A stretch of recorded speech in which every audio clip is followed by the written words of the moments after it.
Hello everyone, কেমন আছেন? নিশ্চয়ই অনেক ভালো আছেন আর ভালো থাকাটাই কামনা করছি। আর আজকে অনেকদিন ধরে মন চাচ্ছে যে হাতে বানানো পরোটা খেতে। তো যেই বলা সেই কাজ, আবদার করেছিলাম ২ টা মানুষের কাছে। তো ওরা বলল ঠিক আছে খাওয়াবনি। দেখতেই পাচ্ছেন অলরেডি বানানি স্টার্ট হয়ে গিয়েছে। আর হাতে বানানো পরোটা বাংলাদেশে তো অনেক, অনেক, অনেক খেয়েছি। বাট লন্ডনের বুকে আসলে হাতে বানানো পরোটা খাওয়া হচ্ছে ভাগ্যের ব্যাপার। কারণ হচ্ছে এখানে সব রেডিমেড পরোটা, আর কারো এত সময় নেই যে হাতে মেক করে পরোটা বানাবে। যাই হোক, আমি অনেক লাকি যে আমি আবদার করেছি। আমি অলরেডি মানি আবদার করা বাকি। সো ওরা আমাকে বানিয়ে খাচ্ছে, আমার ২ বোন। তো দেখতেই পাচ্ছেন পুরো বাংলাদেশীর স্টাইলে একদম গরম, গরম পরোটা ভাজা হচ্ছে তাওয়াতে। যেটা কিনা সচরাচর আমরা বাসায় দেখি কিংবা বাংলাদেশের হোটেলগুলাতে দেখে থাকি।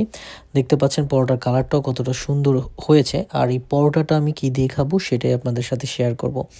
আর পরোটাতে খাচ্ছি, এটা হচ্ছে বাংলাদেশের ঝুরা মাংস। মোটামুটি কিছুদিন আগেই পাঠিয়েছিল বাংলাদেশ থেকে। এটা খাওয়া হয়নি, সবাই মিলে খাবে বলে। সাথে কাবাব ছিল আর সাথে একটু চিকেনও ছিল। সেটা যদিও পাকিস্তানের একটা আন্টি পাঠিয়েছিল চিকেনটা, ওনাদের স্টাইলে রান্না করা। আর সাথে তো অনিয়ন ছিলই, পেঁয়াজ কুচি। তো এখন হচ্ছে কি দেখতে পাচ্ছেন অনেকগুলো পরোটা, আর পরোটার সাইজগুলো মোটামুটি সবার মতো করেই ছিল। যে কয়টা খেতে পারে ওই সাইজেই তুলনামূলক করা হয়েছে। আর আমি হচ্ছে ১ম এ ঝুরা মাংস, সাথে চিকেন এবং হচ্ছে গিয়ে কাবাবটা নিয়ে নিলাম। বিকজ ৩ টা জিনিসে একদিনেরটাই আমি আলাদা, আলাদা করে খেয়ে আপনাদেরকে আসলে বলব কেমন হয়েছে। আর আসলে কি বলবো, আসলে কিছু বলার নেই। অনেক, অনেক দিন পর হাতে বানানো পরোটা খাচ্ছি আমি। মনে হয় প্রায় 2 ইয়ার্স পর খাচ্ছি।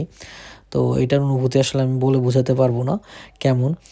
যাই হোক, আমি অনেক সৌভাগ্যবান যে বলার সাথে, সাথে পেয়ে গিয়েছি।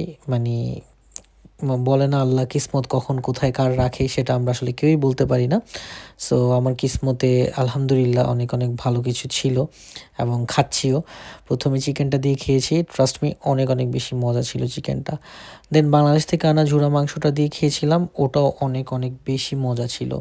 কাবাবটা তো আর নাই বলি, কাবাবটা অলওয়েজই খাই আমি, তানিয়াপুর কাবাব। সো অনেক, অনেক বেশি মজা হয়। তো অনেকদিন পর পরোটা খেয়ে আসলে অনেক, অনেক বেশি ভালো লেগেছে। হোপ সো আপনাদেরও ভালো লেগেছে। Thank you.